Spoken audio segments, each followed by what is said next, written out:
Bismillahirrahmanirrahim. Alhamdulillahi Rabbil Alameen. As-salatu was-salam ala ashrafil anbiya'i wal mursaleen. Sayyidina Muhammad wa ala alihi wa ashabihi ajma'in. All praise be to Allah subhanahu wa ta'ala, Lord of the worlds. Thee alone we worship, and from Thee we seek guidance and protection against Shaitan the accursed. May peace and salutations be upon the last messenger of Allah and seal of prophethood, Prophet Muhammad sallallahu alaihi wasallam, his noble family, companions, and the entire Muslim Ummah. Assalamu alaikum wa rahmatullahi wa barakatuh.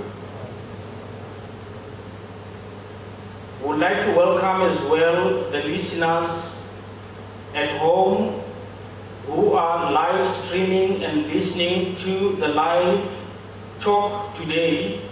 For those who have not come to the masjid for different valid reasons, may Allah bless you for that, inshallah. And today's talk, the topic is leadership crisis in the Muslim world. And we are looking at two reasons why we have chosen this topic, and also we want to achieve a certain conclusion after listening to this talk. And the conclusion should be, what role should me and you play to make sure that we sort out or we solve the leadership crisis, inshallah, in the Muslim world? As we know that events in the Muslim world are moving at a very fast and alarming rate. Now it's so accelerated, the events are so accelerated to such an extent that it is not easy now, or rather it is easy to lose focus of what is really happening. And coincidentally, the international spotlight has been focused, or rather is focused, on the Middle East. And also it is focused on our local scenario as well. Fortunately, whatever is transpiring in the Middle East and the role players who are on the world stage, that is the Muslim leadership, has been exposed as dividers of the Ummah than anything else. Why are we saying that the role players are the dividers of the Ummah? Now the reason is because since this fiasco that is taking place in the Middle East has started, 2 million Muslims have been killed. More than 2 million Muslims have lost their lives. Now, let's look at these statistics, or let's listen to these statistics. 2 million Muslims have lost their lives, while the number of Muslim refugees is currently standing at over 60 million Muslims displaced, living in countries that are not their own. Now remember, a refugee is a person that lives below the poverty datum line, meaning that they are living at $1 a day. Now that is about 12 rands 50 in current exchange rate. 12 rands 50 for a family of refugee per day. Now think of yourself and your family, an average of 6 members per family, living on 12 rands 50 a day. You'll be virtually a welfare case. Going back to statistics, furthermore, the number of Muslim illiterates is standing at a staggering rate of 43%.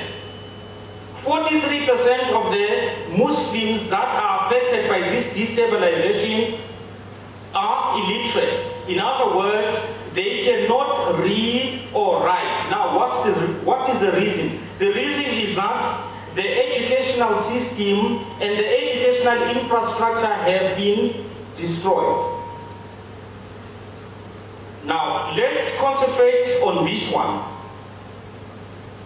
Educational infrastructure of the Muslims have been destroyed, meaning that it's going to take 50 years for a Muslim child to be back on track educationally. It's going to take 50 years. If that refugee child, Muslim child, is 15 years, by the time the infrastructure educationally is put back on track, that child will be 65 years old. The whole life is messed up. And that is a systematic destruction. Now, the big question is, who is responsible for the destruction of this infrastructure and forcing refugees or Muslims, the bulk of the Muslims, 60 million Muslims going into refugees, their dream being shattered? In other words, there is no hope for these Muslim families. Before we go on to who is responsible for this, let's look at the other hand. Now we are looking at Muslim families living on 12 rands 50 a day, virtually impossible. On the other hand, we see a Muslim leader purchasing artwork costing 500 million US dollars. Now I wasn't good in maths at school. 500 multiplied by 12.5. That will give you the equivalent of the rands.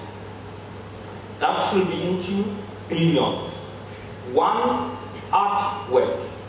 The same leader goes to France, purchases a home, 350 million US dollars. One man. Statistics show that a lot of Muslims, leaders, particularly the Arab leaders, are the biggest investors in the United States of America and the EU, that is the European Union. They are the biggest investors in properties, that is homes, in artwork, in fast cars, in multinational corporations, in hotels, in the gambling industry. Now, as much as we know that Allah subhanahu wa ta'ala has blessed the Middle East with oil, and the bulk of this revenue that they use to buy all these places abroad, while another child is living in a refugee camp, he doesn't know when the next meal is going to come from. Let's carry on. On the other hand, there are Muslim leaders. For an example, you remember Muammar Gaddafi from Libya.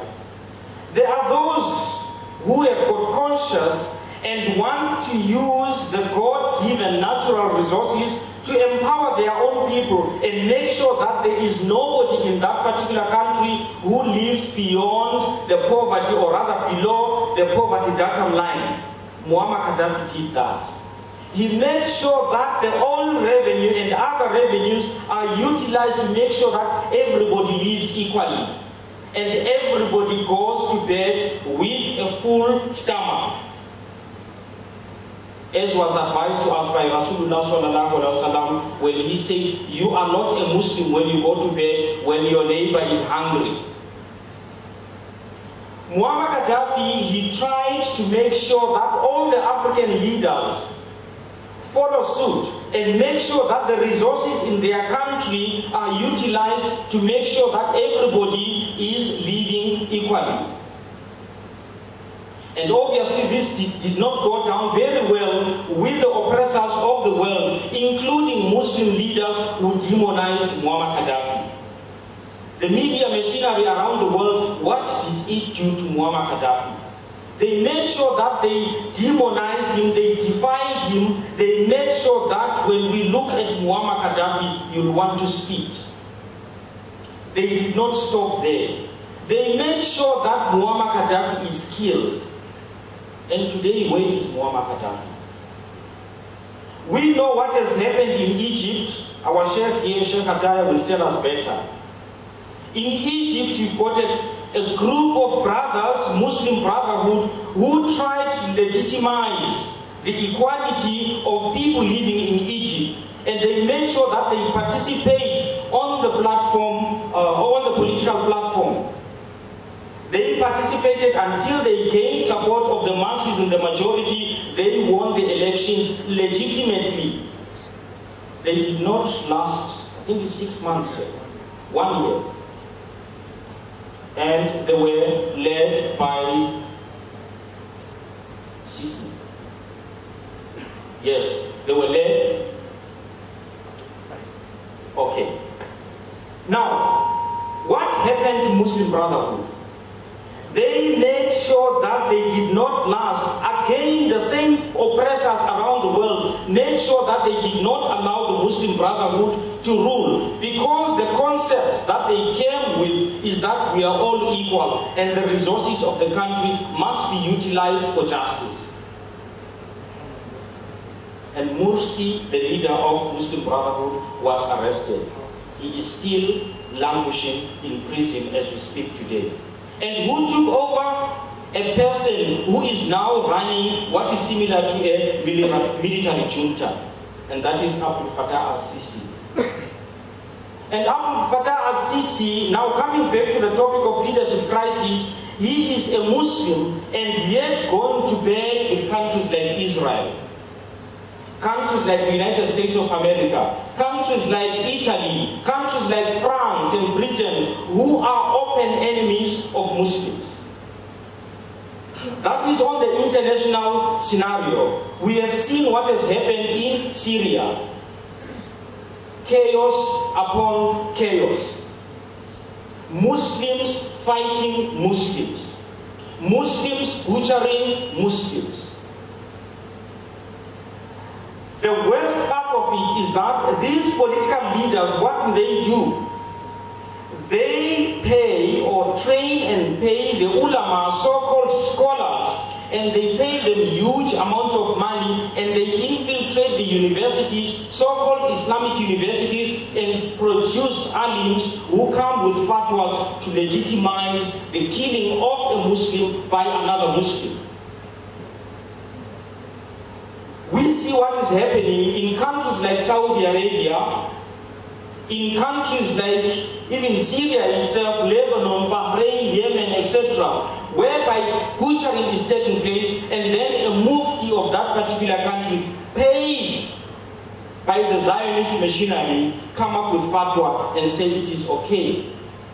As long as that particular Muslim that you kill does not follow the Aqidah that you are following, then it's halal for his head to be chopped off.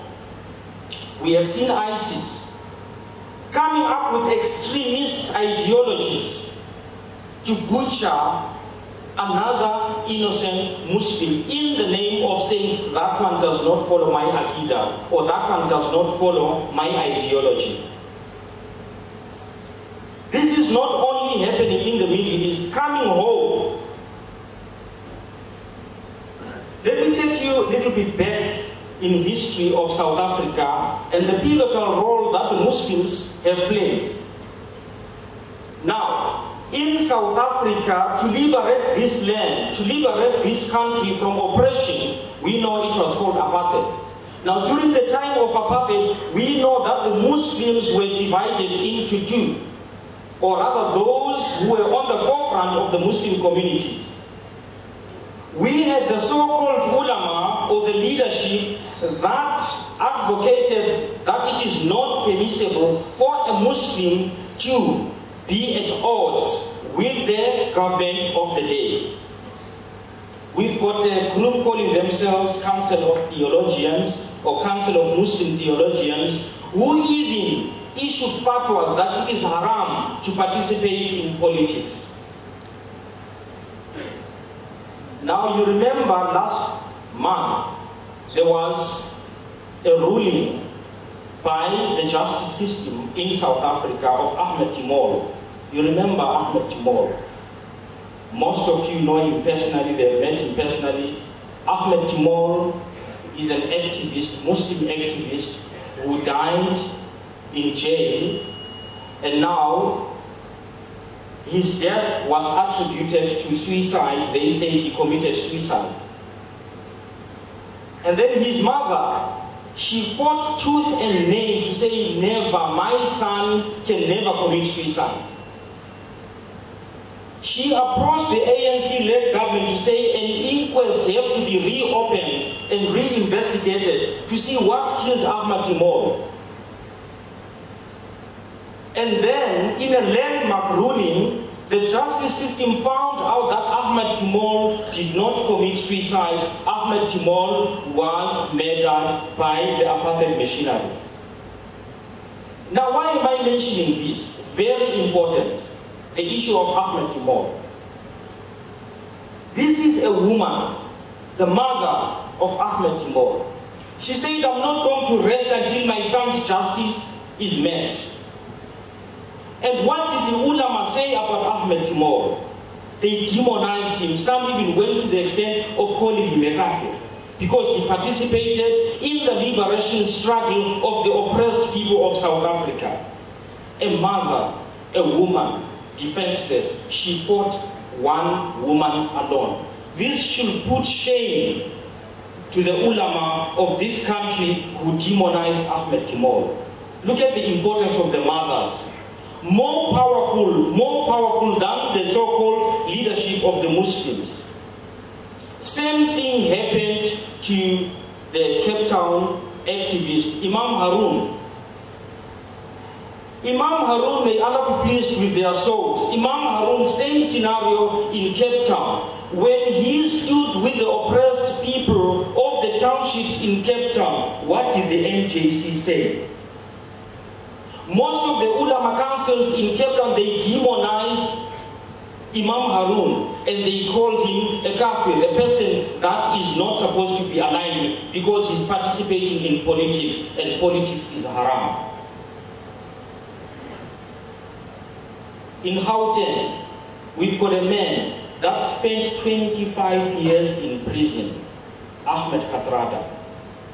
25 years of his life was spent in prison. And what did the leadership of Muslims say about Ahmed Kathrada till his last breath? That is a few months ago, 3 months ago if I'm not mistaken.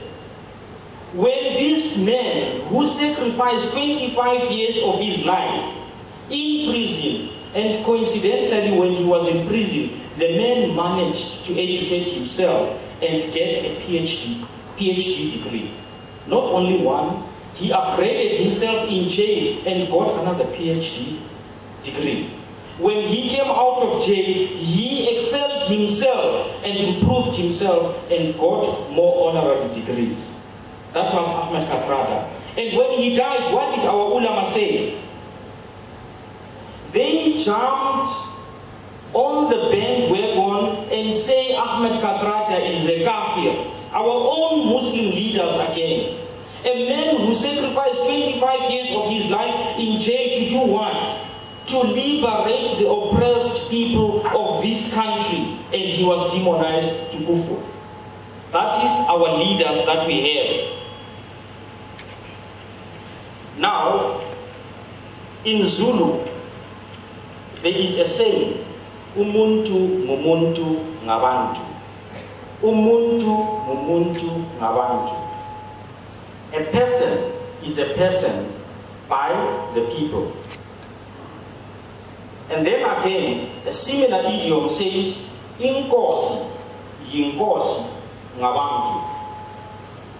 A king or a leader is a leader because of the people. Alright? Inkosi, yinkosi ngabantu. Now, why did the Zulu come up with these sayings? Now, the philosophers, sometimes they say you deserve what you, or you deserve the leader that you have got. This was popular in Zimbabwe, in my home country. When they used to say, oh, Zimbabweans, you got Bob there, you deserve Bob, because of you. Now, if these idioms are true, that umuntu ngumuntu ngabantu, inkosi inkosi ngabantu, if this is true, then which means, does it it mean, I'm trying to think aloud here, does it mean that we Muslims currently, when we have got these leaders or these so-called muftis, alims, maulanas, sheikhs and all that, if we have got them there, does it mean that we've got a hand in them being our leaders? Now I leave this question for you to answer for yourself. Does it mean if these idioms are true, and remember idioms are not just formed by every Tom, Dick and Harry. Now these are the philosophers and wise people that come up with these idioms. So I leave this upon you to ask yourself, all these fiascos that are happening around the world, are we part and parcel of that? Now, my conclusion, I had a talk when we were researching on this topic, I had a talk with some of the people that assist in the research.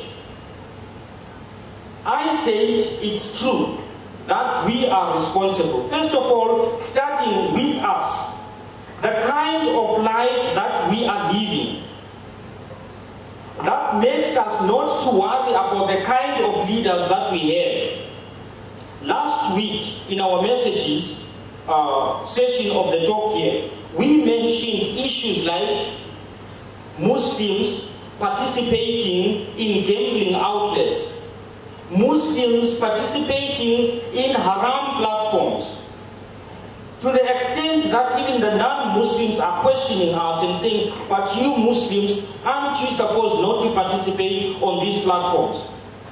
We don't care, we don't worry. Now there is fatwa that is being given out regarding the Bitcoin. I'm sure a lot of us being business people here, we know what is Bitcoin. Now what is Bitcoin? Now this is a form of investment. There is a lot of explanation to that. It's called cryptocurrency or virtual digital currency, trading in a currency that you cannot see, that is not tangible, based on speculation and probability. Now what is speculation? Speculation is you predict, you foresee what is going to take place, and you predict the currency, or rather the profit that you are going to make depending on the investment. And now this has been dismissed as haram around the world. Not only by the Muslims, because in Egypt, in Cairo University, Al-Azhar, the Mufti in Al-Azhar gave a fatwa that Bitcoin is haram. In Turkey, the highest religious decision-making body, that is the Directorate of Religious Affairs, have also issued a fatwa that it is haram. In Saudi, independent scholars, they've also decreed that it is haram to deal in Bitcoins because of its speculation characteristics, which is similar to gambling. And remember what Allah says in the Quran regarding gambling. He says, stay far. But now, we as ordinary Muslims, business people, if we are not concerned about what we do, about how we utilize our money, how can it be so relevant for us to worry about who leads us? We are not so worried. There are even other very well-to-do business people who participate in making sure that they pay certain ulama to give certain fatwas, that is religious decrees, to give certain rulings on certain matters. Even if it is not in the Quran, they do that. Remember, a leader is a leader by the people. So if we are not concerned as ordinary Muslims here, we can use every Tom, Dick and Harry to be our leader. This is exactly where we are at as Muslims. And the way forward, what is the way forward? Of course, I've cut the story short, or the talk short, because of time constraints. Now, fellow Muslims, another issue that we have to concentrate on is the issue of identity. One, remember, at a global level, it also starts at an individual level. Now, this is the way forward. As an individual, ask yourself, who am I? You are a Muslim, or we are Muslims. Secondly, what role do I play as a Muslim? Now, I had an argument 2 days ago, one of the so-called alims. We were talking about the issue of labeling, the issue of putting ourselves as labels. It's awash, the argument is awash on the social media. Again, when we asked this so-called leader, he says, but I'm a Shia. I said, but hold on. Why do you have to identify yourself as a Shia? He says, but this is what am I? I said, but where is the title of being a Muslim? He says, yeah, but. It's always a but. These people don't want to identify themselves as Muslims. Now, when I checked again the website of so-called Ahlul Sunnah wal Jama'ah, they wrote letters. You remember when there was a fiasco in Durban of Al-Ansar Saud. Now, a lot of so-called theologian bodies, they wrote letters. I've got 6 letters that I've read from these councils. They are all saying, we as Sunni ulama, we condemn what has taken place at the Durban function. Listen very carefully. They say, we as the Sunni ulama. This is not according to the Ahlul Sunnah wal Jama'ah. This is not according to the Sunni theology or Sunni ideology rather. When I checked all the letters, there is nowhere where these ulama are calling themselves Muslims. They are all calling them, you can double check, in any of these theology councils, go to their website, no word of Muslim is being used. Similarly, on the Shia side, the leadership is encouraging, don't use the word Muslim, use the word Shia. I am a Shia. The Shia from this, and even the Shias themselves are divided in so many groupings. The Sunnis themselves are divided in so many groups. It is very hard now, and these, remember, they are fighting amongst themselves. Look at what is happening to the NJC, the Jamiat Ulama, etc., etc. Look at what is happening amongst these so-called ulama. Each one calling this one a kafir, that one saying, encouraging people not to pray behind that one. It's so chaotic amongst the Muslim leaders. And remember the way forward. It's so simple. Take out that word Shia. Take out that word Sunni. And identify yourself as a Muslim. What is so difficult about that? Because Allah subhanahu wa ta'ala, to conclude, He says in the Quran, Bismillahir Rahmanir Rahim, and strive for Allah with the striving due to Him. He has chosen you and has not placed upon you in the religion any difficulty.